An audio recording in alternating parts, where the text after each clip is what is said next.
Morning,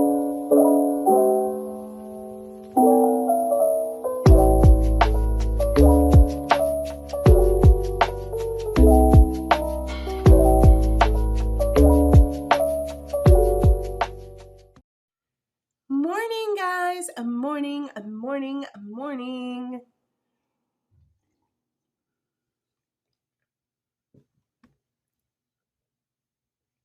Morning. My coffee is so good this morning. I have the caramel macchiato this morning, and it's really, really good. I am feeling a lot better than if you saw my video on Saturday. I probably sounded terrible because I felt terrible. But I'm feeling a lot better. I don't know if I sound better, but I feel better. And isn't that the most important thing after all?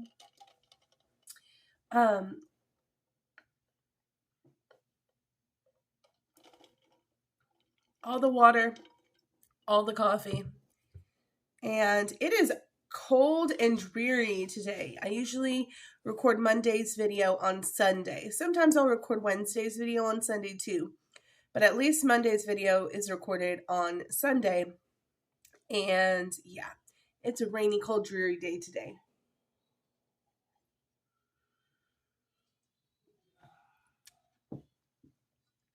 So what are we here to talk about this morning? Well, everybody is obsessed with Iron Flame right now. I mean, my FYP is bananas about Fourth Wing and Iron Flame. And I digress. I 100% I agree. I get the Fourth Wing Iron Flame hype. I know there's a lot of girlies who don't get it, who don't love it, but I know that there's just as many who do. And I'm on the train, right? You guys know I always have terrible post Empyrean book, like what's the word I'm looking for here? Book hangover. Thank you. I always have a terrible post Empyrean book hangover whenever I read anything in that series, just because I want to stay in that series. I want to stay there. I love those books. So it brings forth the question. So I finished Iron Flame. What do I read next? Right? Because you're chasing a vibe. You're chasing a feeling. And so I've got some suggestions, some of them more popular than others. You've probably been suggested a lot of these before, but I'm trying to come up with different ones that maybe you haven't been suggested yet.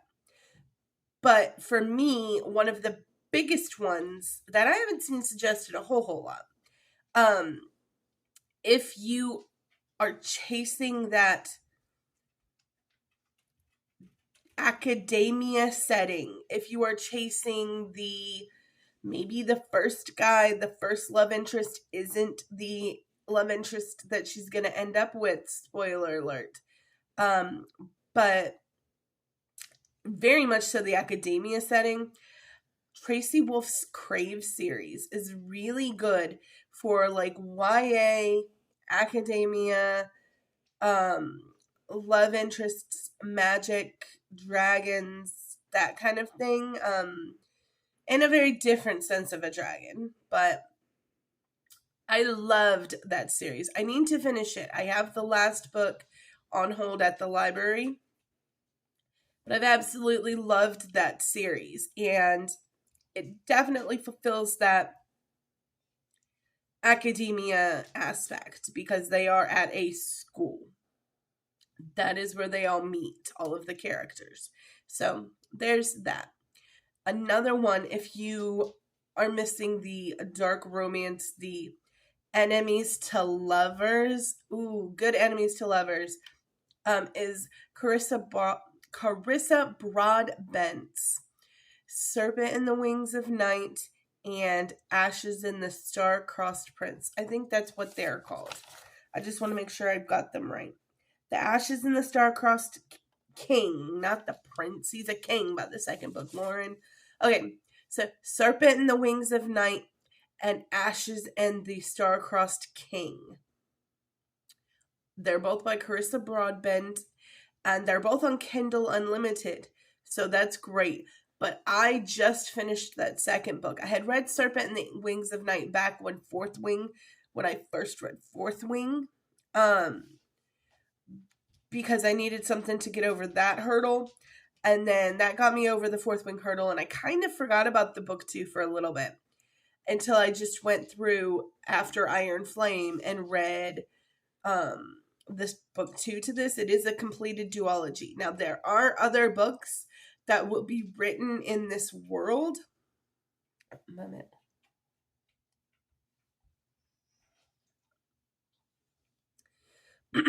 Okay, there are other books that are going to be written in this world of the Night Court, but she said that this is it for Araya and Rain's story, which is the two main characters in these two duology books. I already downloaded the novella that takes place kind of coinciding with these two books. It's Lilith's story, and Lilith is another vampire. And so I'm excited to read that one. I think it's called The Six of Roses or something like that. You can find all this on KU. Just look up Carissa Broadbent and immediately her books will come up. But I'm excited to read Lilith's story because I did like her as a very small character that she was in the duology books.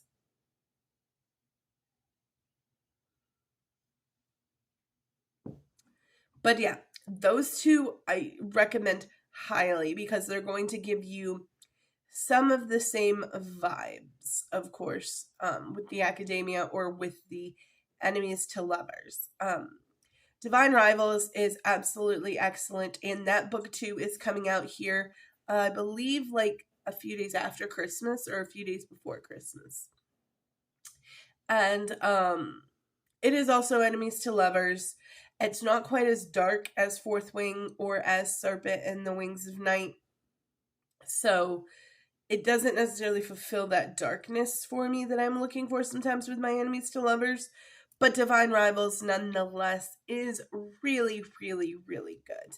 So that book too is coming out in December. So if you have not read Divine Rivals yet, I highly suggest that one as well.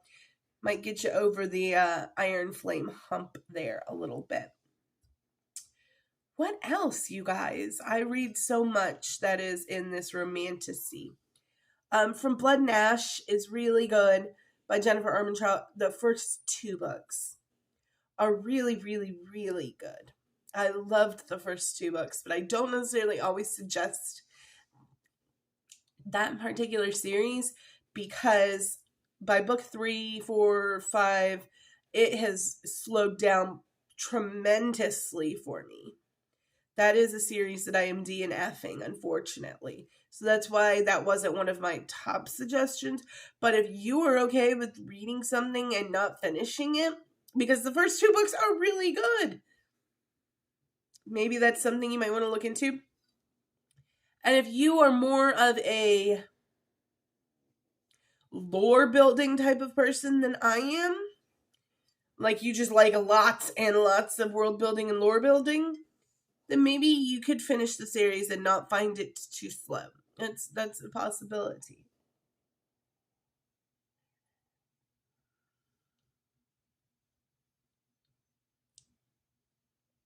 But yeah, those are my biggest suggestions. The ones that worked for me, like I said, was Serpent and the Wings of Night after Fourth Wing, and then after Iron Flame was Ashes in the Star-Crossed King, and the Crave series because I needed that academia feel.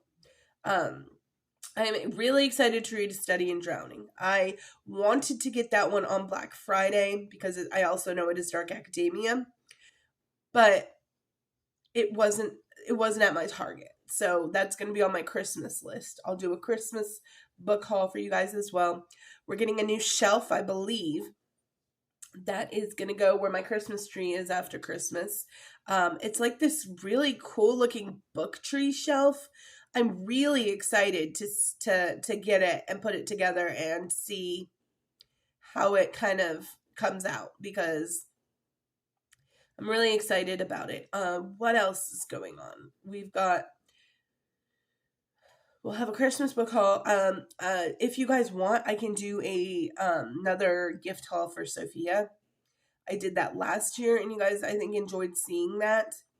Just kind of everything that I get her for Christmas for the teenage range. It's not quite as much fun, you guys, because like when they're little, toy shopping and clothes shopping, like it's so much fun.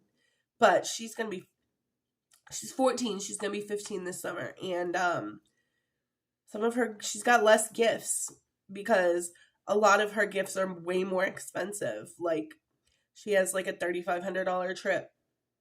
She has like wants almost $400 pair of headphones. Nikes. I don't really clothes shop for her because her style and my style are very different.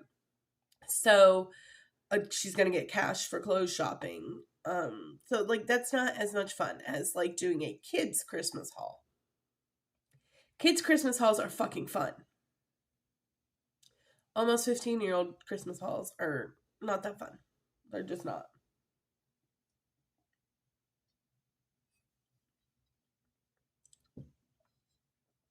But I will be doing a Christmas book haul for you guys because I might do a wish list video. Ooh, that would be fun. Sorry about that. I was coughing.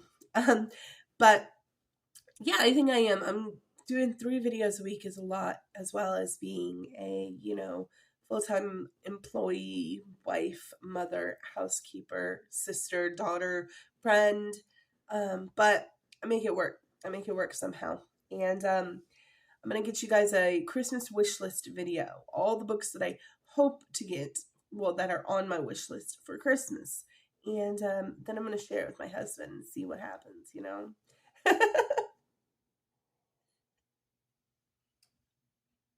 But yeah, that's all I have for you guys. I hope you're enjoying your festive holiday season. I know I am. And I love you guys so, so much. I will see you guys on Wednesday.